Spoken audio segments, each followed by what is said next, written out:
Well, thank Yeah. you for sharing about your background. You definitely have a life full of events.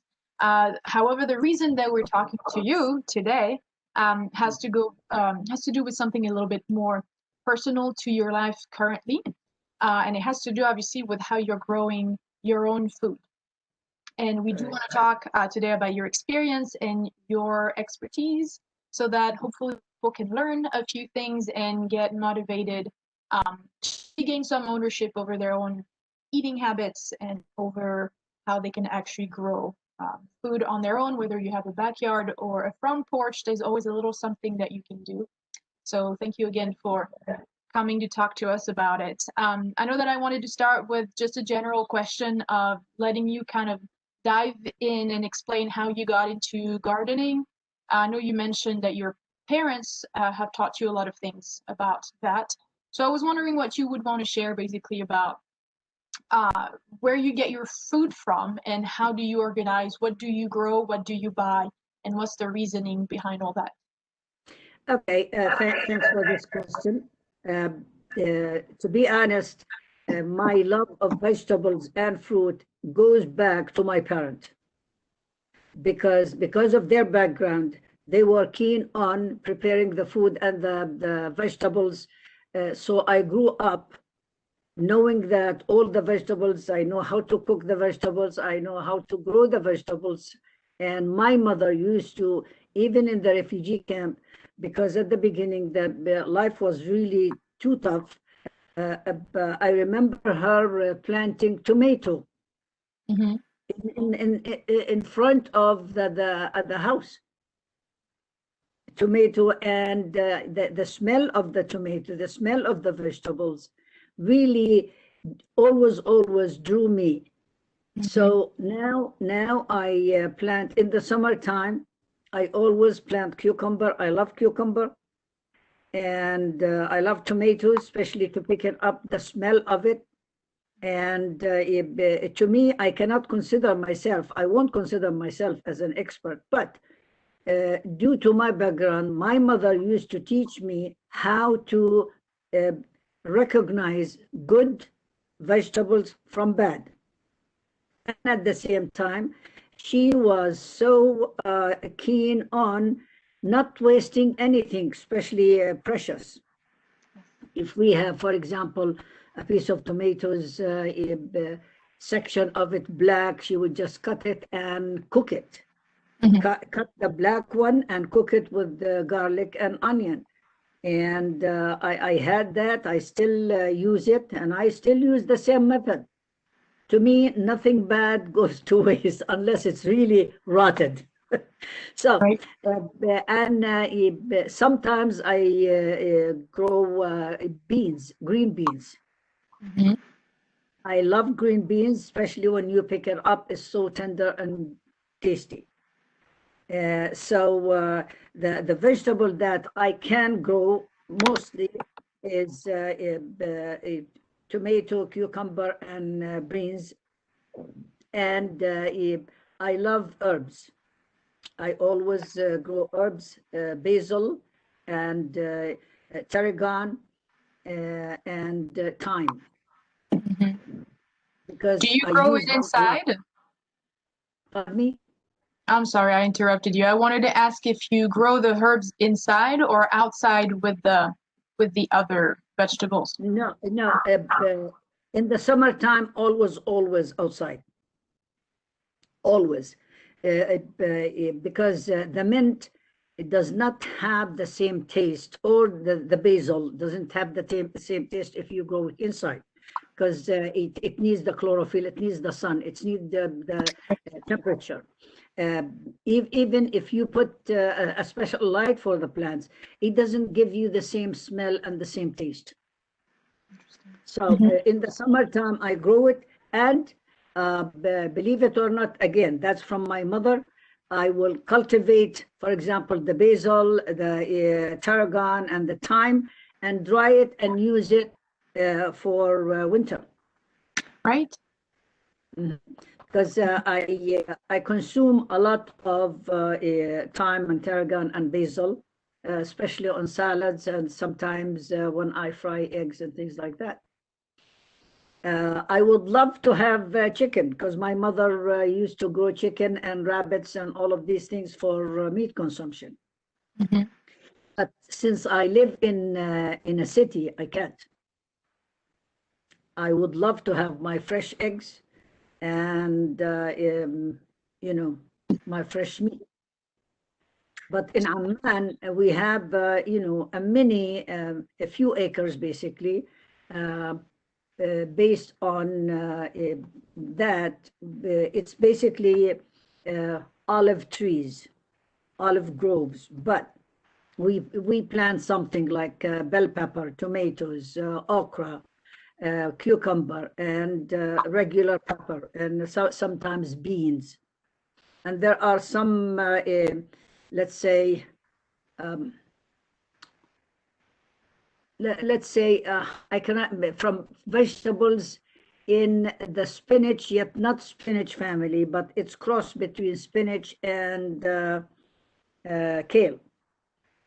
That Collard grew. green? Uh, Lard? no, no. Now actually, I saw it in the summertime as plant, you know, flowery plant. I said, this is what we eat. You know, we clip the leaves, we cook it with olive oil, garlic, and lemon. But so anyhow, in Jordan, yes, we have chicken and eggs, and those, you know, we eat pigeons, not the pigeons, the peaceful pigeons, especially. Yeah, we. I know in France you do that too, but we raise those and we eat them too. So sometimes for the uh, bigger occasion, for example, for the Eid, we butcher a lamb or butcher something for meat. Mhm. That's So, how I grow. so you would say that right now what you grow is only limited to what you're allowed, so to speak, to grow. But ideally, if it was a question, if you had the space or the zone, the residential zonage was allowing you, you would probably sustain yourself with even more variety and probably eggs and meat. Definitely, Mhm. definitely, And so, because I do you love have a it. garden? I grew up with it. Yes. I was helping my mother checking the chicken for parasites or anything. I was there, so I know how, and I would love to. My daughter, my eldest daughter, who's a doctor in Ohio, in Cleveland, your neighborhood, she would tease me, and Mom, I have to buy you a farm. You cannot live this way. So yes, to answer your question, definitely yes. Yeah. So I gotta ask you then, like, what with what you can do right now, like you said, the cucumbers, the green beans, the tomatoes. How do you grow your food? You were just mentioning, for example, that with your mom, you learned how to check for pests. So that's a big thing for sure, and that's a big problem. I know that new gardeners kind of encounter and don't know necessarily what to do, how to do pest control without necessarily using chemicals to kill all these little insects.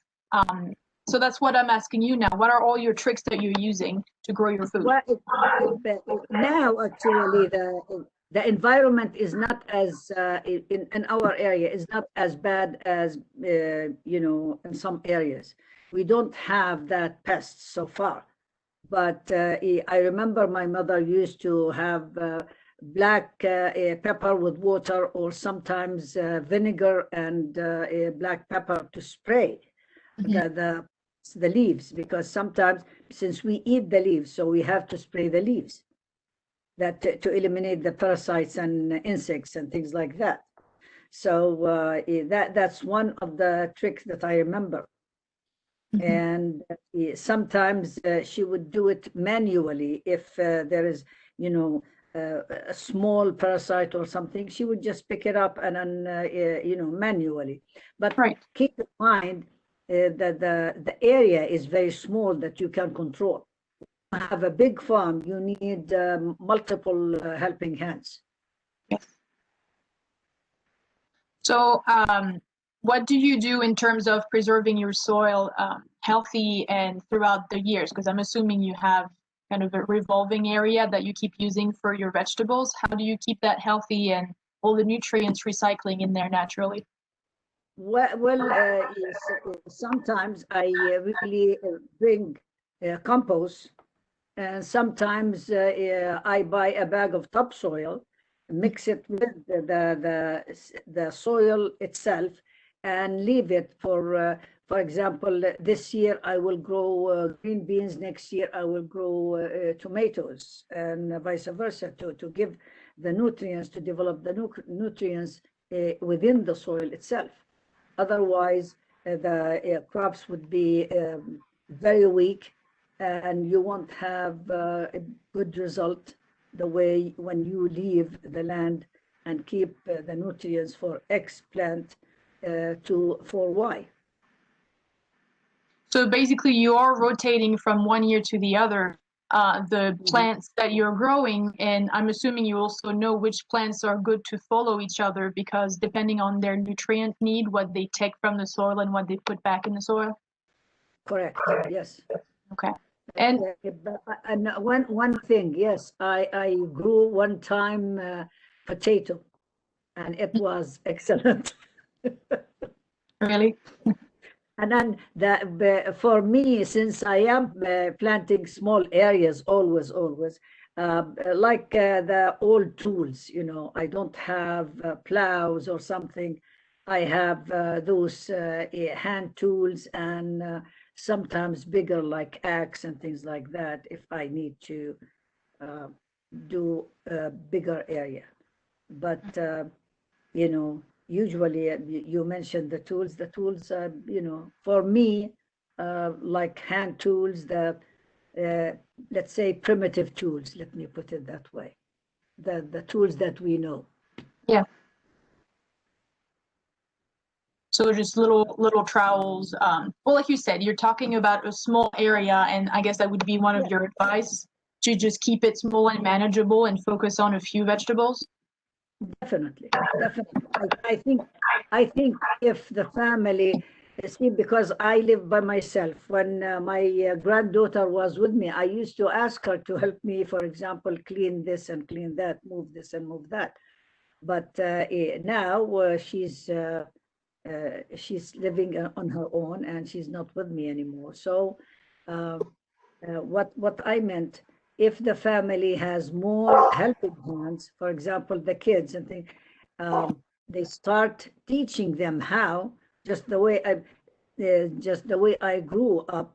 My mother used to ask me, come and help me do this, come and help me do that. So I was into things with her. For example, my older sister, she refused that.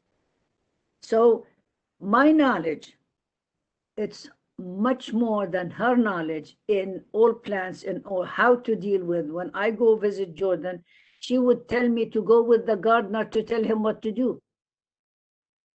So my point is, if the family has kids and they start teaching them how, which in Monroe County, Bloomington community, there are lands that you can rent for the summertime, and you plant anything you like. I see family with their kids, 2 or 3 kids, that they help one another, and they put compost, they put fertilizer, like not just the compost, the fertilizer, which is Miracle Grow and things like that. The nutrients that the plants need at that time in that area. But the kids would help. If we teach the kids this way, they would be really into that, and they will preserve that. They would just, if I'm sorry, I'm talking maybe too much, but if you try the natural grows, like cucumber or tomatoes or things like that, and you taste them even raw, you won't even think of buying anything from outside.